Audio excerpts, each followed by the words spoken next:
Now this is one thoroughly intriguing little beast. Equal parts symphonic prog and punk rock delivered with panache and flair, with some staggeringly good bass and keyboards throughout. Now I'm not normally one to shout into the void, as I'm always concerned something might shout back. But this time around I couldn't help myself, and the resulting echoes are some of the strongest instrumental moments of the year, but the album isn't without a few issues holding it back from true greatness. Guys, gals and non-binary pals, my name is Ian, this is Rhyme Signatures, and we're once again opening the lid on the best new releases in prog, rock and metal.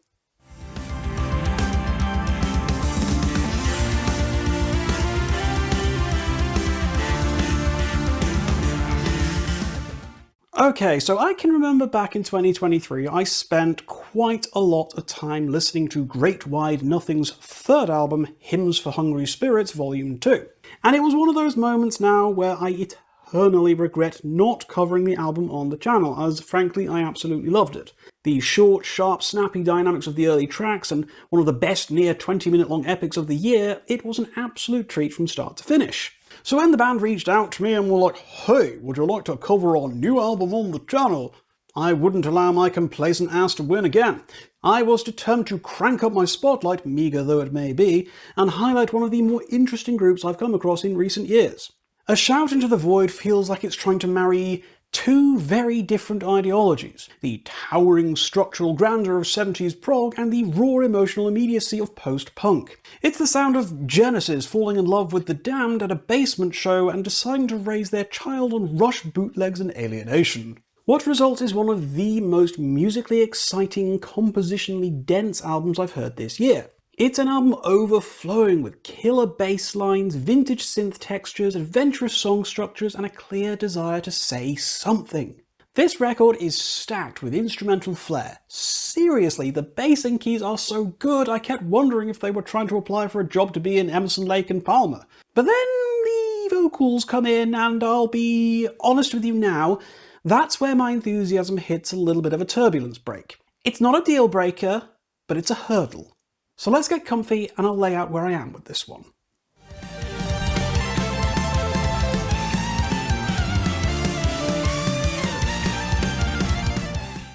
Okay, obviously we're going to be starting with the good, because when this thing works, it really works. The instrumentals on this album are frankly astounding.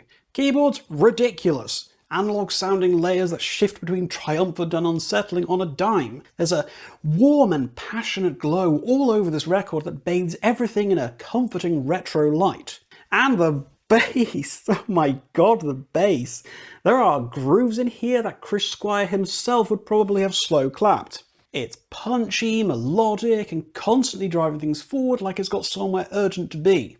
Standout moment, without question, is 1000 Eyes. If you listen to nothing else from this album, please listen to this. It's a furious instrumental that burns with both precision and purpose. The bass is snarling and melodic, feeling evocative of Dream Theater's Panic Attack in the opening moments. The drums are locked in with laser-like precision, and the keys, dear God, they are constantly spiraling between beauty and chaos, and it is a complete delight to listen to.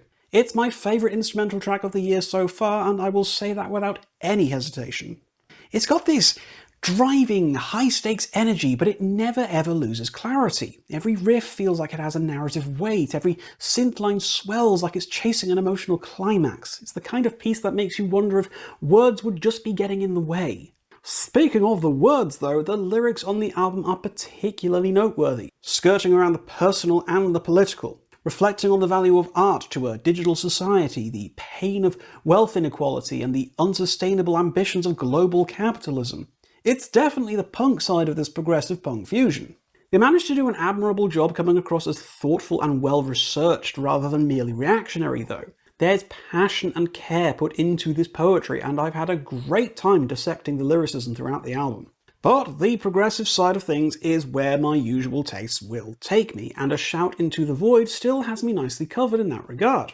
As I mentioned earlier, instrumentally the album is firing on all cylinders. The band does in a lot of ways remind me of ELP, with Daniel on bass, Dylan on keys, and Jeff on drums. You'll notice something missing. Guitars. But at no point did I feel that the band would have benefited from a slick solo or some chugging power chords. These guys are embracing their instrumental choices and they are thriving with it. The keyboard-heavy leads allow the underlying spine of bass and drums to really shine. There were a number of moments while listening to this album I considered just throwing my 4-string away because I could never write grooves this addictive and catchy. Bass players around the world, you'll want to pay attention to Daniel Graham because he is absolutely killing it on this album. And special mention must go to Dylan Pauper's insane keyboard solo on The Parting of Ways. That little woo that got left in the mix as the track ends feels incredibly earned. It's got grandeur, it's got grit, and it's got an almost romantic sense of ambition. Great Wide Nothing clearly loves what they're doing and they want you to know it. There's a scrappy sense of determination to the entire album that only comes from indie bands with everything to prove. The record does focus on shorter to mid-length songs, and as much as I would have maybe loved another 20-minute long epic, the punkier edge that the band are showing off on A Shout Into the Void would simply not have benefited from this. What we've ended up with when compared to their previous album is a more direct, catchier, more fist-pumping album. This is the kind of music you want to throw yourself around to in a dingy and intimate venue, shouting along to the choruses, losing yourself to the insane bass grooves, and finding yourself breathless by the end of the show.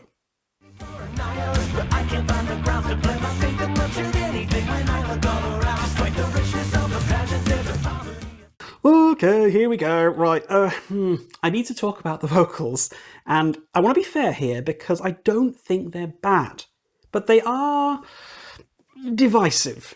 They're nasal, emotionally charged, and delivered in a way that's clearly aiming for a kind of passionate honesty.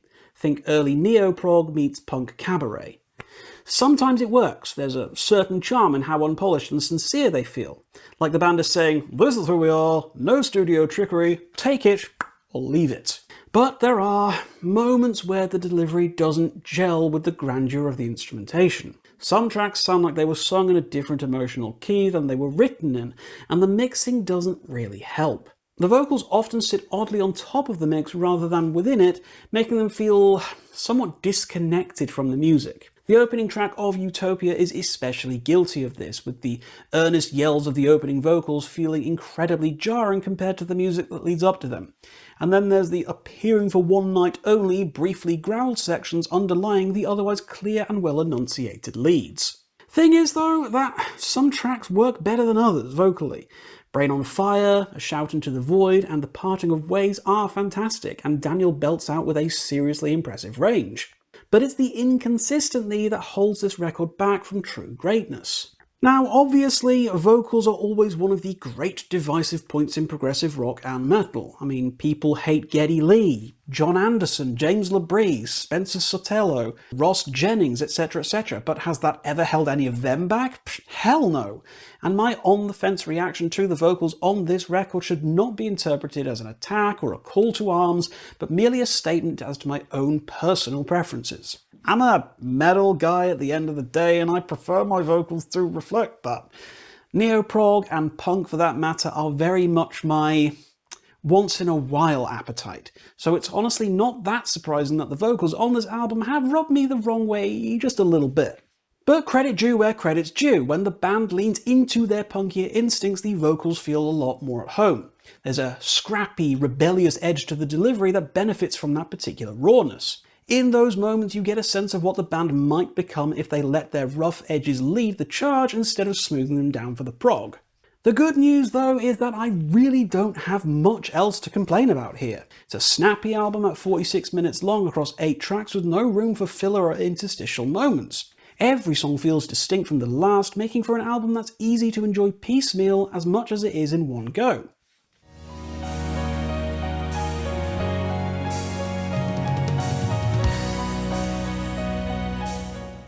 So, what else can I possibly say about Great Wide Nothing's A Shout Into the Void? This may not be a perfect album, but it's an incredibly compelling one. It's got the soul of classic prog, the heart of a punk confession, and the brain of a philosophy major with a Moog synthesizer. It stumbles in places for me, especially with the vocal delivery and mixing, but it also soars higher than most modern prog even dares to attempt. If you're a fan of bold arrangements, virtuoso level bass and keys, and aren't afraid of a few awkward moments in pursuit of something unique, this album is absolutely worth your time. Overall, this is worth grabbing a digital copy of. It's a fantastic time, even though it's not without its flaws. But above anything else, I've just had a ridiculous amount of fun with this. And whenever I listen, I know I'm always going to get a kick out of Daniel's unbelievable bass grooves. This is all, of course, guys, just my opinion. This one comes out on May the 2nd, this Friday, so once you've checked it out, please talk to me about your experiences with the album in the comments down below. Please drop me a thumbs up if you like the video. Please do tell your friends about little old me, and please do consider throwing the channel a subscription if you've been enjoying my content so far. But until next time, guys, as always, keep your rhyme signatures pretty odd.